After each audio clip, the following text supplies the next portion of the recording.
AIMIM प्रमुख असदुद्दीन ओवैसी के हैदराबाद गढ़ को दहाने के लिए भारतीय जनता पार्टी ने पूरी ताकत झोंक दी है। बीजेपी की उम्मीदवार माधवीलता के समर्थन में प्रचार के लिए पहुंची महाराष्ट्र के अमरावती से बीजेपी संसद और तेलंगाना के लिए पार्टी की स्टार प्रचारक नवनीत राणा ने हैदराबाद में प्रचार के दौरान विवाद खड़ा कर देने वाला बयान दिया है। बीजेपी नेता नवनीत राणा ने बिना नाम लिए ओवैसी बंधुओं पर प्रहार किया।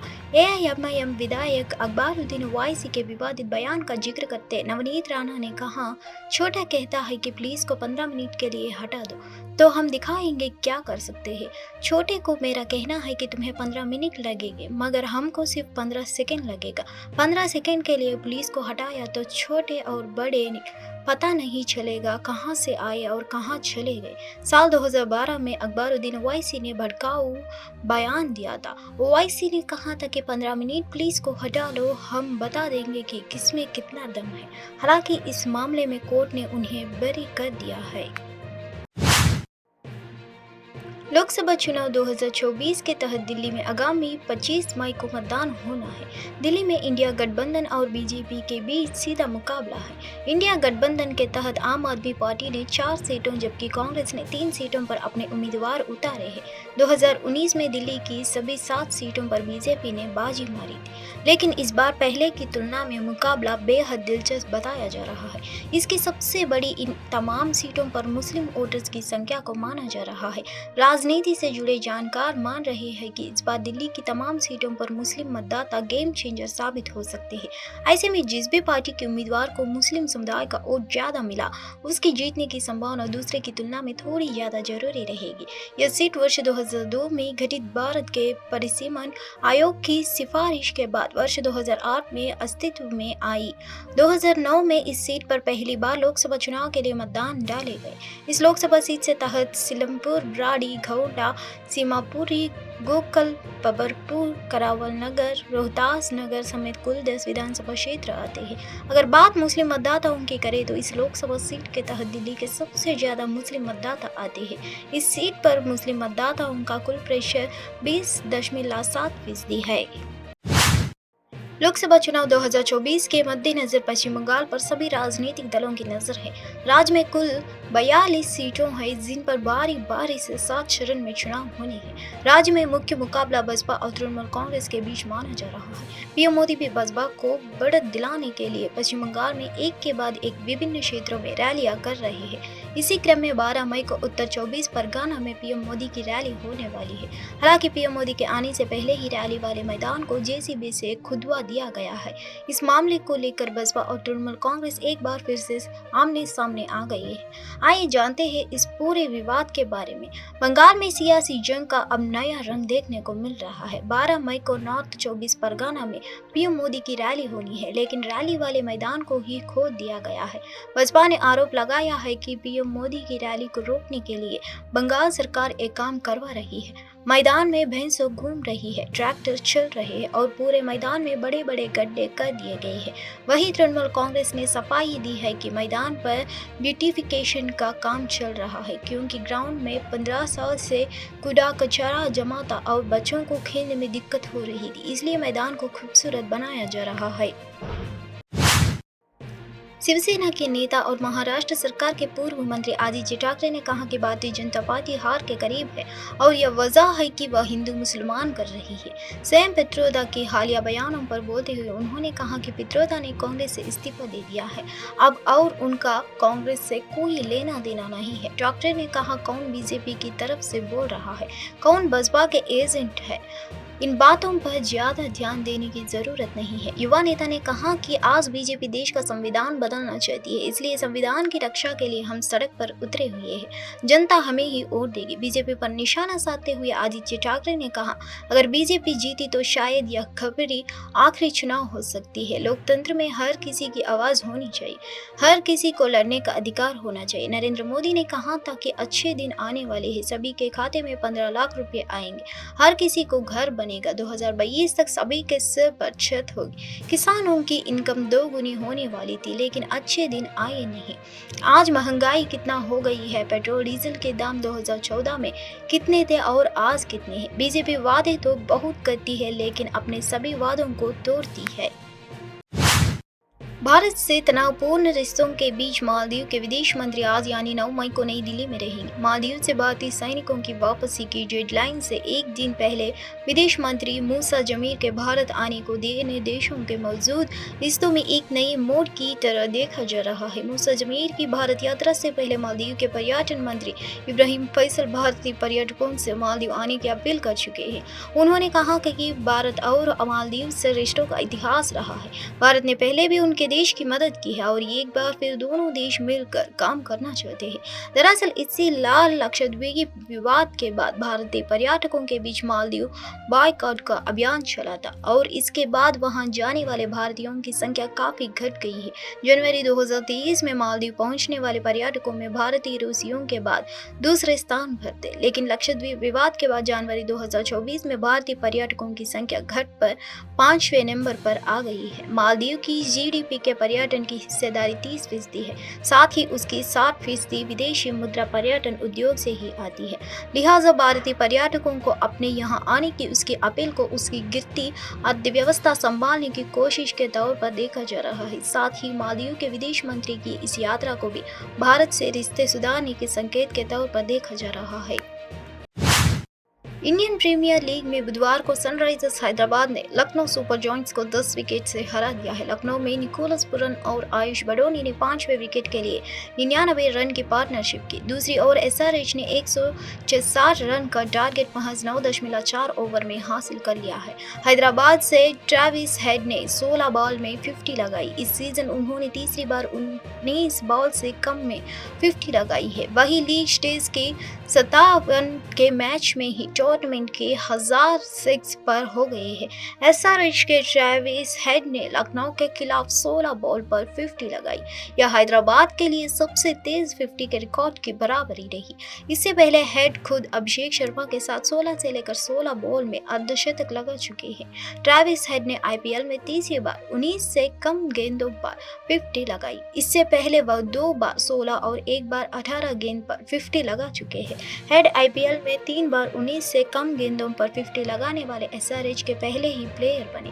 वही आईपीएल में वह ऐसा करने वाले दूसरे ही प्लेयर बने। उनसे पहले दिल्ली के जैक फ्रेजर मैकग्रा भी 3 बार ऐसा कर चुके हैं। तीर्थयात्रियों का पहला जत्था 9 मई को यानी आज हज यात्रा 2024 के लिए दिल्ली के आईजीआई हवाई अड्डे से प्रस्थान करने की तैयारी कर रहा है। यह मक्का और मदीना की ओर हजारों तीर्थयात्रियों के लिए पवित्र यात्रा की शुरुआत का प्रतीक होगा। इससे पहले विदेश मंत्रालय के सचिव मुक्तेश के परदेशी ने 8 मई को सऊदी अरब की अपनी आधिकारिक यात्रा के दौरान हज 2024 की तैयारियों की समीक्षा की। दिल्ली हज कमेटी की चेयरपर्सन कौसर जहां ने बताया कि कुल 285 हज यात्रा 2:20 की फ्लाइट में सवार होगी। आज हज 2024 की दिल्ली से पहली फ्लाइट रवाना होगी और ये सुबह 2:20 पर इंशाल्लाह रवाना होगी।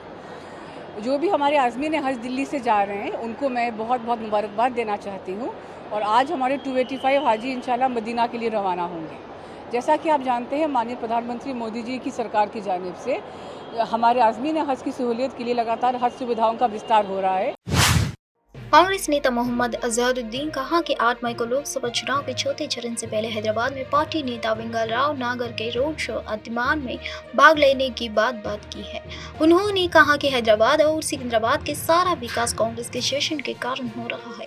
वेंगलराव नगर में हमारी पदयात्रा अच्छी थी और लोग हमारे साथ जुड़े रहे थे। सभी ने चुनाव में कांग्रेस और सिकंदराबाद के उम्मीदवार दानव नागेंद्र के जिताने के मन बना लिया है। रेवंत रेड्डी के नेतृत्व में हम कड़ी मेहनत कर रहे हैं। सभी मोहम्मद अजहरुद्दीन ने कहा जो विकास हुआ है वह कांग्रेस के कारण हुआ है। तो बहुत अच्छा था। वेंगलराव नगर में हमारा जो पदयात्रा थी बहुत अच्छी थी। लोग जुड़ रहे थे और सब लोग अपना मन बना चुके हैं पूरे अपना जुबली एरिया में और पूरे सिकंदराबाद एरिया में कि कांग्रेस को ही वोट डालेंगे और कांग्रेस को जिताएंगे। हमारे कैंडिडेट दानव नागेंद्र साहब को जिताएंगे और हमारे रेवंत रेड्डी साहब सीएम साहब के नेतृत्व में हम पूरा अच्छा काम करेंगे और उनके हाथ मजबूत करेंगे। सीएम के साहब के अगर हाथ मजबूत होंगे तो राहुल गांधी जी के हाथ मजबूत होंगे, फिर प्रियंका जी के हाथ मजबूत होंगे और सोनिया मैडम के हाथ मजबूत होंगे, फिर जाके मल्लिकार्जुन खड़गे साहब के भी हाथ में। जब पूरे लीडर्स के जब हाथ अच्छा मजबूत होंगे तो मेरे ख्याल में कंट्री आगे बढ़ेगी, क्योंकि कंट्री बहुत काफ़ी पीछे जा चुकी है। क्योंकि अगर आप देख रहे हैं तो कुछ ऐसा कोई डेवलपमेंट ऐसा कुछ हुआ नहीं है, कुछ ऐसा कुछ नहीं है, बट लोग जो एआईएमआईएम अध्यक्ष असदुद्दीन ओवैसी ने 8 मई को हैदराबाद के बहादुरपुरा में नवाब साहब कुंटा में डोर टू डोर अभियान चलाया। वह बीजेपी की माधवीलता के खिलाफ चुनाव लड़ रहे हैं। तेलंगाना में लोकसभा सीटों पर 13 मई को मतदान होगा। 40 साल से हम बीजेपी को हरा रहे, कैसा हरा रहे? कौन थे वहाँ पे? 40 साल से यहाँ पे बीजेपी हार रही। 2014 में भी मोदी आए थे, मजलिस जीती। 2019 में भी आए, मोदी आए थे, मजलिस जीती। 2018 के असेंबली इलेक्शन में आए, मजलिस जीती। 2023 के असेंबली इलेक्शन में मोदी आए, हम जीते। तो ऐसा है ना, मोदी अमित शाह को जब तक नाम नहीं लिया मजलिस का, पेट में दर्द नहीं जाता। हम प्राइम मिनिस्टर से पूछ रहे कि पीएम केयर्स फंड के पैसे कहाँ हैं? वो आप जो इलेक्ट्रल बॉन्ड में पैसे लिए कौन से बैंक में, बताओ हमारे को। मुल्क में आप नौजवानों को रोजगार नहीं दिए, बेरोजगारी मुकद्दर बना दिए, कीमतें आसमानों को छू रही हैं, पेट्रोल 100 पार हो गया। असल प्राइम मिनिस्टर मोदी मुल्क के आइन को, संविधान को बदलना चाह रहे ताकि रिजर्वेशन खत्म कर देना। और प्रधानमंत्री ये बोलो क्या मुसलमान घुसपैठी है? क्या हमारी बच्चियां ज्यादा बच्चे पैदा करती है? झूठ है। क्या कोई मुसलमान किसी हिंदू बहन के गले से मंगलसूत्र लेगा क्या? जिहादी बोल रहे प्राइम मिनिस्टर, क्रिकेट टीम में मिलना बोल रहे। तो एक फ्रस्ट्रेशन का शिकार हो गए प्राइम मिनिस्टर, और बजाय वजीर आजम होने के एक छोटे गली के लीडर की तरह बातें कर रहे हैं। हैदराबाद से भारतीय जनता पार्टी की लोकसभा उम्मीदवार माधवीलता ने 8 मई को हैदराबाद में मानवाधिकार तस्करी के लेकर एआईएमआईएम अध्यक्ष असदुद्दीन ओवैसी और अकबरुद्दीन ओवैसी पर निशाना साधा और कहा कि वे कई समाधान नहीं निकाल सके। अब तक के मुद्दे असदुद्दीन ओवैसी और अकबरुद्दीन ओवैसी अब तक किसी भी मुद्दे का समाधान नहीं कर सके। यहाँ गरीबी के कारण मुस्लिम लड़कियों की शादी कर दी जाती है और शादी के बाद उन्हें दूसरे देशों में ले जाया जाता है। उसके बाद उनका क्या होता है ये हम सभी जानते हैं। उन्होंने इस संबंध में कुछ नहीं किया है। लव जिहाद के कारण हिंदू परिवार को रो रहे हैं और अभी तक इस बारे में कोई सच्चाई सामने नहीं आई है। हिंदू लड़की हो या मुस्लिम लड़की, यहाँ उनके आंसुओं की कोई कीमत नहीं है, माधवीलता ने कहा है। जितने भी यहाँ पे ज्यादती होते आ रहे हैं हैदराबाद लोकसभा पार्लियामेंट में, आज तक एक भी प्रॉब्लम के ऊपर 40 सालों से जीते हुए असदुद्दीन या अकबरुद्दीन दोनों के दोनों आज तक एक भी मसला को हल नहीं कर पाए। हम सबको मालूम है इधर कितने घरों में मुसलमान लड़कियों का शादी बार बार यहाँ पर गरीबी के वजह से हो रही है, या शादी होकर इन लड़कियों को दूसरे देश लेके चले जाते हैं। वहाँ जाने के बाद इनकी क्या हालत होती है ये हम सब जानते हैं। आज तक इन दोनों में कोई भी इसके बारे में किसी प्रकार का तैनात नहीं करे हैं, किसी प्रकार का ये लोग सच समझने की कोशिश नहीं करे हैं। और कितने ही हिंदू परिवार रोते आए हैं लव जिहाद के बारे में, और इसके बारे में भी आज तक कोई सच बाहर नहीं निकल आ गया है। शायद वो मुसलमान लड़की हो या हिंदू लड़की, इनके आंसुओं का कोई कदर नहीं है यहाँ पर। मैं पूछती हूँ, जब इतना सारा ह्यूमन ट्रैफिकिंग हो रहा है तो क्या कर रहे हैं दोनों? ये तो एमएलए भी ये लोग जीतते हैं, एमपी भी यही जीतते हैं। क्या इनको इसके बारे में किसी प्रकार का इन्वेस्टिगेशन करवाने का, बैठने का उसके ऊपर जिम्मेदारी नहीं है? जब ये नहीं है इनको तो मैं क्या समझूं? क्या ये इनके भागीदार हैं जो चुप बैठे हैं? एक कहावत है, मौनम अर्धांगीकारम। इसका मतलब है जब आप चुप बैठते हो तो आधा तुमने मान लिया है इसको। तो मैं वही पूछती हूँ, वक्फ बोर्ड के लैंड इतने खींचे चले जा रहे, आप साइलेंट क्यों बैठे? वो वक्फ बोर्ड के तो मेंबर आपको दो। दारुसलाम में जब इतना सूद पे गरीबों को पैसे दिए जा रहे हैं, उस बैंक के आप ही बड़े लोग हो, तो क्या कर रहे हो आप? चुप बैठने का मतलब यही है कि आप मान रहे हो आप भी इसके भागीदार हो। तो ये ह्यूमन ट्रैफिकिंग में ये मुलविस है क्या ये? तो कहाँ ह्यूमन ट्रैफिकिंग का हल कहाँ निकला? क्या हम लोगों को मालूम नहीं है? यहाँ पे चार मीनार में कितने सारे ऐसे लड़कियां भी थे जिनका मदद करने के लिए कर्नाटका से सुधा मूर्ति जी का जब टीम आया था, इनको मार के भगा गया है। आज भी आउटस्कर्ट्स में है जो कई लड़कियां, ओल्ड सिटी की लड़कियां हैं वहाँ पर, जिनकी जिंदगियां खराब हो गई है। असदुद्दीन एक बार भी जाकर वहाँ नहीं देखे उन लड़कियों को।